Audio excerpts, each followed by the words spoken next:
¿Qué harías si descubrieras que la vida perfecta que has construido sobre cimientos de riqueza y poder esconde una realidad tan frágil y desesperada que amenaza con derrumbarlo todo? Esta es la historia de un hombre que lo tenía todo, pero que una noche, al volver a su fortaleza dorada, encontró un secreto que lo obligaría a decidir qué tipo de hombre era realmente. No es una historia de amor, es una historia de supervivencia, redención y la inesperada fuerza que nace cuando dos mundos rotos colisionan. Si te gusta este tipo de contenido, no te olvides de suscribirte a nuestro canal El Contador de Vidas. Publicamos videos todos los días. Dale like al video si te gusta esta historia y déjanos en los comentarios contando de dónde eres y a qué horas nos escuchas. Barcelona, barrio de Sarrià-Sant Gervasi. Cuando Alejandro Valderrama, magnate inmobiliario de 3.000 millones de euros, regresó inesperadamente de Ginebra a las 2 de la madrugada, encontró una escena que lo paralizó. En su cocina de 200.000 euros, Elena Soto, la asistenta que había contratado 3 meses antes, sostenía a su hijo de 5 años mientras lloraba desesperada. El niño, Mateo, ardía con fiebre de 40 grados. Pero el verdadero shock vino cuando Alejandro vio los moretones morados en el brazo de Elena y el terror en sus ojos cuando la puerta se abrió. Pensaba que era otra persona. En ese momento comprendió. Su empleada perfecta no vivía en el piso de El Raval que había declarado. Vivía en el trastero del edificio desde hacía 3 meses, escondiéndose de un ex violento que la buscaba para quitarle al niño. Y esa noche, mientras sostenía al pequeño Mateo en sus brazos, esperando la ambulancia del SEM, Alejandro Valderrama tomó una decisión que sacudiría toda Barcelona. Protegería a esa mujer y ese niño, costara lo que costara. Alejandro Valderrama había construido su imperio ladrillo a ladrillo, transformando solares abandonados tras la crisis del 2008 en complejos residenciales de lujo que redefinían el skyline barcelonés.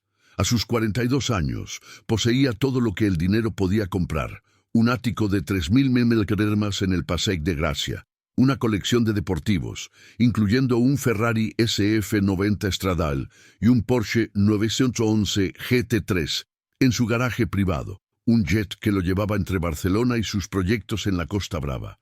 Pero esa noche de octubre, volviendo antes de tiempo de Ginebra por un negocio fallido, descubriría que en su hogar perfecto se escondía una historia que demolería cada una de sus certezas.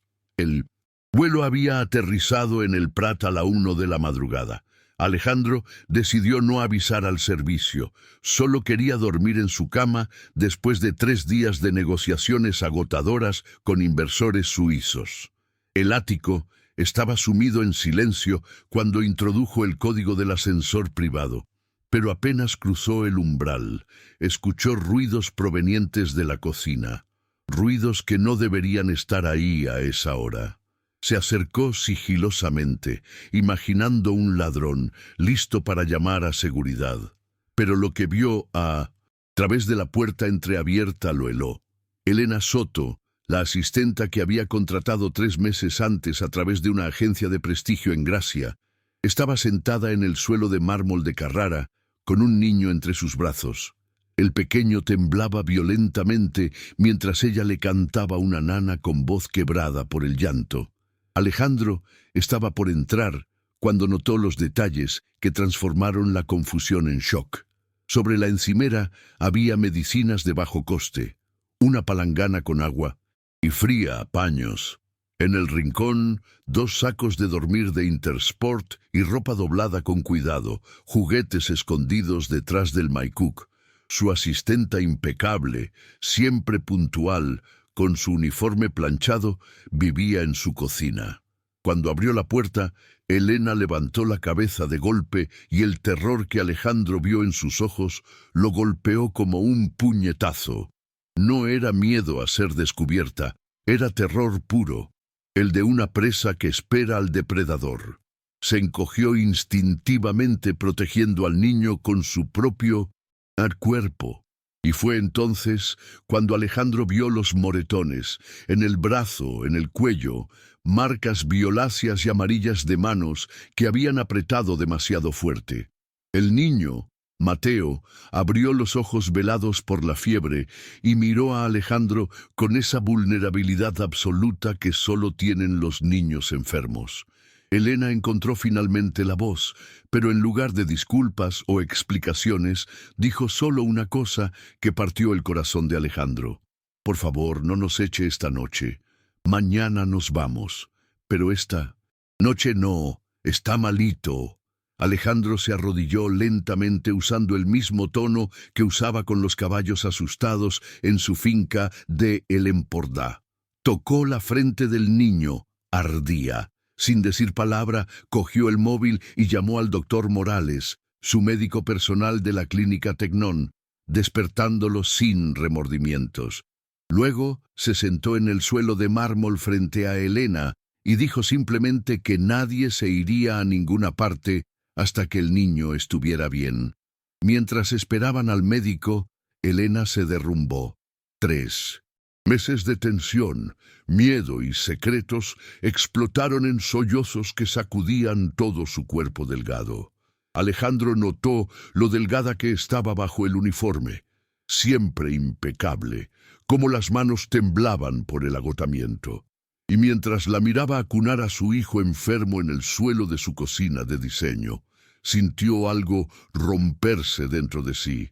Esa coraza de indiferencia que había construido después de la muerte de Sofía, su esposa, 5 años atrás, en un accidente en la ronda de Dalt. El doctor Morales llegó en 20 minutos, todavía en pijama, bajo el abrigo. Diagnosticó una bronquitis aguda que requería antibióticos inmediatos y monitoreo constante. Mientras preparaba la inyección, Alejandro tomó la decisión que cambiaría 3 vidas. Ordenó que la suite de invitados del tercer piso fuera preparada inmediatamente. Elena protestó débilmente, pero Alejandro la interrumpió con una firmeza que no admitía réplicas. Ningún niño enfermo dormiría en un trastero en su edificio. A la mañana siguiente, con Mateo, durmiendo finalmente sereno en la suite gracias a los antibióticos, Alejandro enfrentó a Elena en su despacho. La mujer estaba sentada rígida en la silla de cuero, las manos apretadas en el regazo, esperando el despido y probablemente la denuncia. En cambio, Alejandro le puso delante una taza de café de su cafetera italiana de 5000 O y se sentó frente a ella, no detrás del escritorio, sino en el sillón contiguo, eliminando toda barrera. La historia que Elena contó en los siguientes 40 minutos podría haber sido el guión de una película si no fuera trágicamente real. Ricardo Montesoriol, exmarido, abogado de éxito en 4 casas, conexiones en todos los juzgados de la Ciutat de la Justicia, la había transformado de esposa trofeo en saco de boxeo durante 5 años. La escalada había sido gradual, primero los gritos, luego las bofetadas, finalmente los puños, pero lo peor vino cuando ella encontró el valor para denunciarlo en la comisaría del Escorts. Ricardo había usado cada recurso para destruirla. Falsas acusaciones de inestabilidad mental, testigos comprados, un juez amigo de la universidad que le había dado la custodia compartida pese a las denuncias por violencia de género. Elena había huido con Mateo 6 meses antes, cuando Ricardo amenazó con hacer desaparecer al niño para castigarla. Había cambiado de barrio, falsificado referencias gracias a una asociación de El Raval, encontrado trabajo como asistenta, pero Ricardo la había localizado 2 semanas antes. Había empezado a seguirla, dejar mensajes amenazantes, aparecer en los sitios donde iba. La última vez la había esperado fuera del colegio público de Mateo en Poble Sec. El piso compartido que alquilaba ya no era seguro. Ricardo conocía la dirección, así que desesperada había empezado a dormir en el edificio, entrando después de que todo el servicio se fuera, saliendo antes del alba, llevando a Mateo, porque no tenía a nadie con quien dejarlo. Alejandro escuchaba sintiendo montar una rabia fría que no sentía. Desde hacía años, no hacia Elena, sino hacia el sistema judicial que había fallado en protegerla, hacia el hombre que usaba su poder para aterrorizar a una madre y un niño. Cuando Elena terminó de hablar exhausta, Alejandro hizo algo que la dejó sin palabras. Llamó a su jefe de seguridad. Héctor Rojas, ex coronel de la Guardia Civil, llegó en 30 minutos desde su casa en Sant Cugat del Vallès. Alejandro le explicó la situación con precisión militar. Luego dio órdenes que no admitían discusión. Seguridad 24 horas para Elena y Mateo. Investigación completa sobre Ricardo Montes Oriol. Protección en el colegio del niño y sobre todo los mejores abogados de su bufete para revertir la custodia y obtener una orden de alejamiento definitiva. Elena lo miraba como si se hubiera vuelto loco. Intentó protestar, decir que no podía aceptar, que no tenía dinero para pagar todo esto. Alejandro la detuvo con un gesto y pronunció palabras que resonaron en el despacho. He construido un imperio desde la TI. Nada, señora Soto. ¿De qué sirve todo este poder si no puedo proteger a una madre y un niño en mi propia casa? Pero había algo más profundo que Alejandro no dijo. 5 años antes, su esposa Sofía había muerto mientras él estaba en una reunión en Barcelona. Un conductor borracho en la ronda de Dalt había muerto sola llamando su nombre según los testigos. La culpa por no haber estado ahí lo devoraba todavía. Ahora tenía la oportunidad de estar presente, de proteger a alguien que lo necesitaba, desesperadamente. Era casi una forma de redención. Muchas gracias por escuchar hasta aquí. Si te gusta este tipo de contenido, no te olvides de suscribirte a nuestro canal El Contador de Vidas y de darle like al video. Tu apoyo nos ayuda a continuar haciendo más vídeos en este estilo. En los días siguientes, el ático del Passeig de Gràcia se transformó en una fortaleza benevolente. Alejandro había trasladado su oficina a casa para supervisar personalmente la situación. Mateo, recuperado de la bronquitis, exploraba el ático con ojos desorbitados de asombro. Nunca había visto espacios tan grandes y la terraza con piscina climatizada le parecía un parque de atracciones personal. Pero fue la manera en que Alejandro interactuaba con el niño lo que sorprendió a Elena. El empresario despiadado, temido en los consejos de administración del IBEX 35, se sentaba en el suelo con Mateo a construir castillos de Playmobil.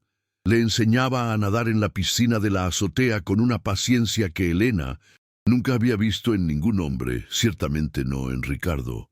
Una tarde, mientras Elena preparaba la cena, había insistido en seguir trabajando para mantener una apariencia de normalidad. Escuchó risas provenientes del salón. Alejandro había transformado los sofás de diseño italiano en una fortaleza con mantas y cojines, y él y Mateo estaban dentro leyendo cuentos de piratas. El niño, que durante meses había estado silencioso y temeroso, reía con el abandono de la infancia recuperada. Fue en 1900, ese momento cuando Elena sintió algo derretirse en el pecho. Por primera vez en años no estaba sola. No tenía que estar constantemente en guardia. Podía respirar. Esa noche, después de acostar a Mateo, encontró a Alejandro en la terraza mirando las luces de Barcelona. Se sentó a su lado y por primera vez hablaron no como jefe y empleada, sino como dos personas que habían conocido el dolor. Alejandro le habló de Sofía, de cómo el trabajo se había convertido en su escape de la culpa, de cómo el ático era un mausoleo de recuerdos que no podía ni abrazar ni dejar ir. Elena compartió sus sueños rotos. había sido una prometedora restauradora en el Museu Nacional d'Art de Cataluña antes de que Ricardo la convenciera de dejarlo todo para ser la esposa perfecta en su chalet de Pedralbes. La semana siguiente trajo la primera victoria legal. Los abogados de Alejandro habían descubierto que Ricardo Montes Oriol tenía antecedentes ocultos. Otras 2 exnovias habían presentado denuncias por acoso, pero los casos habían sido archivados.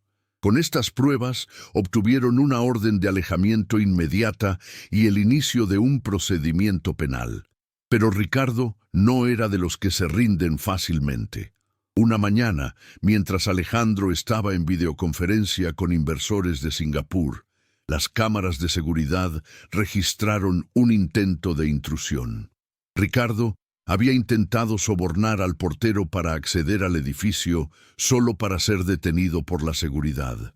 Su cara contorsionada por la rabia, mientras era escoltado fuera, quedó grabada en la mente de Elena, que temblaba viendo el video.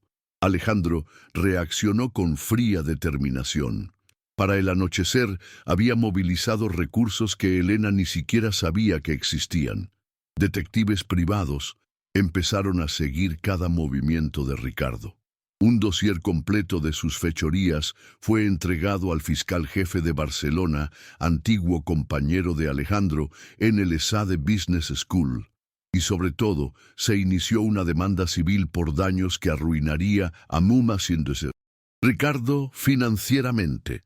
2 meses habían pasado desde la llegada de Elena y Mateo a la suite de invitados, y el ático había sufrido una transformación que iba más allá de la seguridad.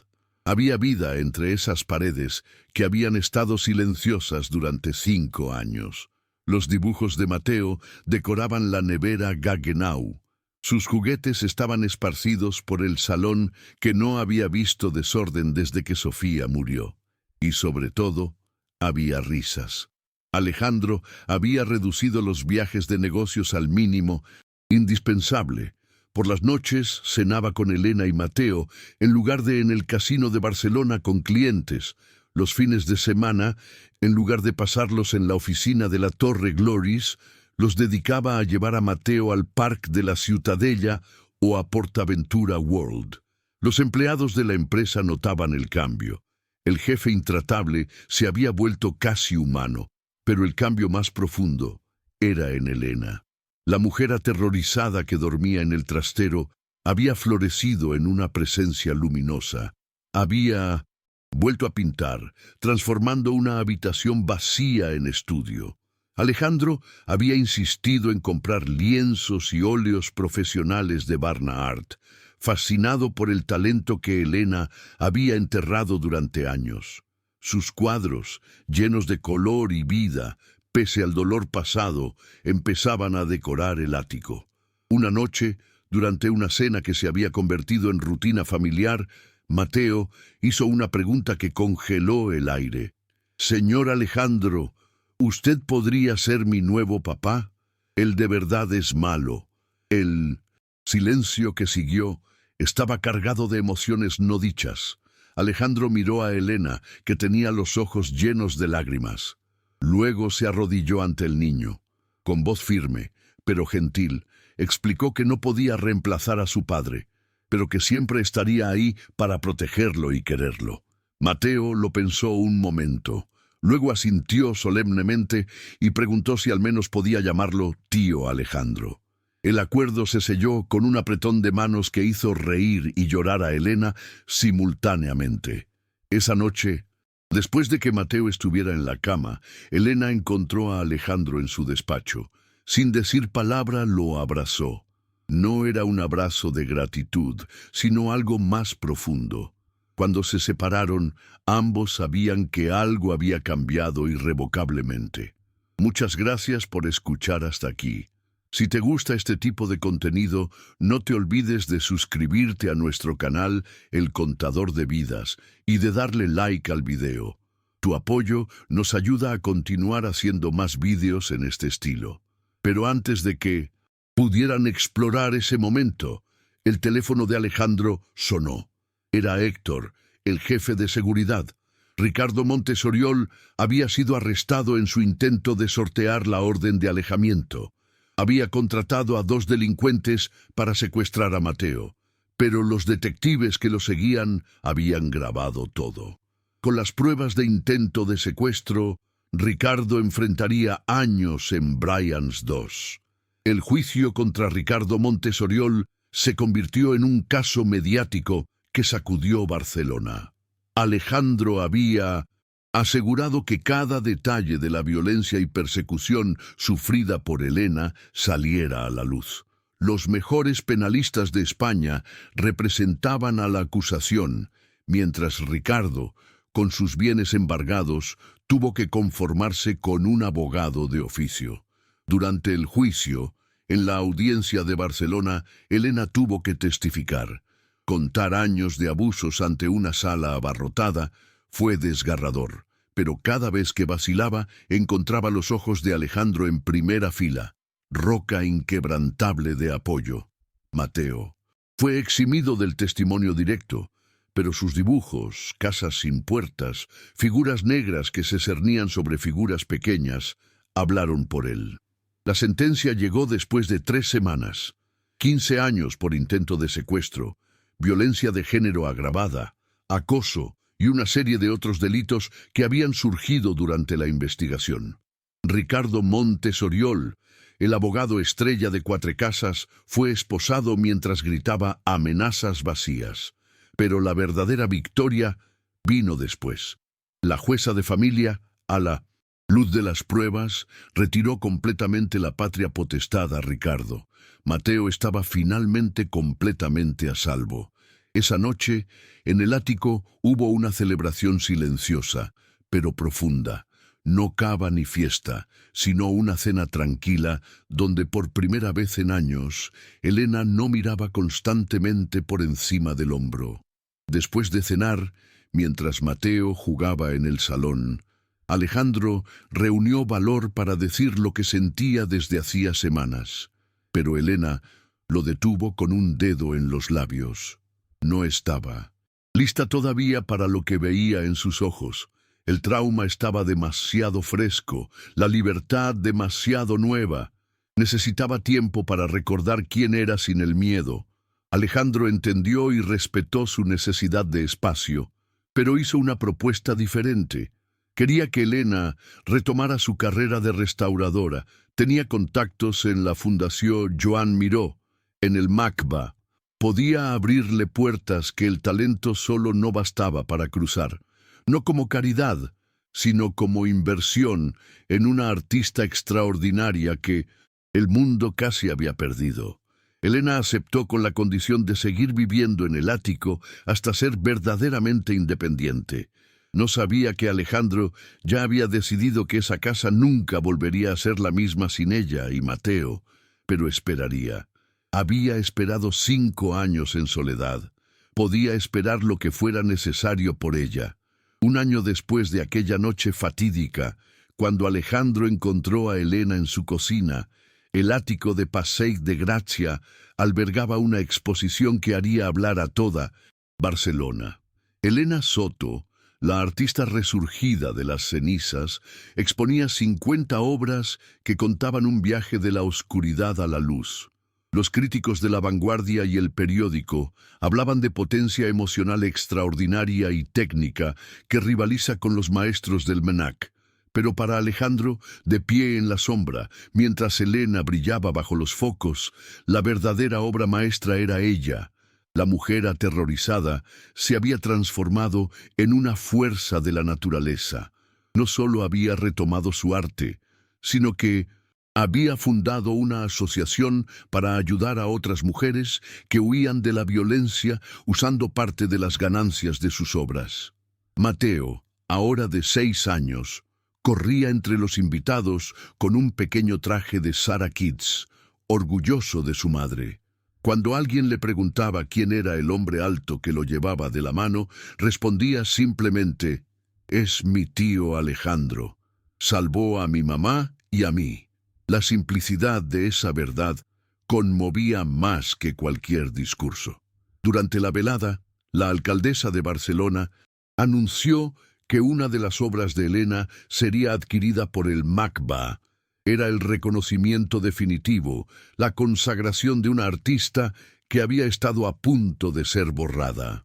Elena buscó instintivamente a Alejandro entre la multitud, y cuando sus ojos se encontraron, él levantó su copa de priorat en un brindis silencioso que lo decía todo. Después de que los últimos invitados se fueran, y Mateo estuviera acostado, exhausto y eufórico, Elena encontró a Alejandro en la terraza.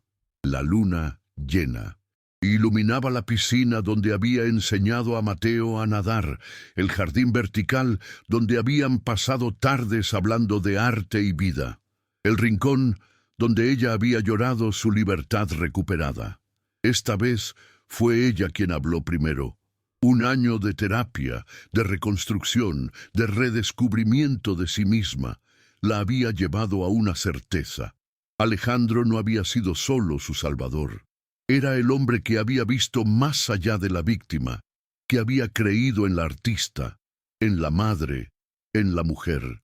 La había amado, en sus peores momentos, sin pedirle que fuera otra cosa que ella misma. Las palabras que siguieron fueron simples, pero cargadas de un año de emociones contenidas. Elena confesó haberse enamorado no del millonario que la había protegido, sino del hombre que construía fortalezas de mantas con su hijo, que había llorado con ella por traumas que no eran suyos, que había esperado pacientemente a que ella estuviera lista para confiar de nuevo.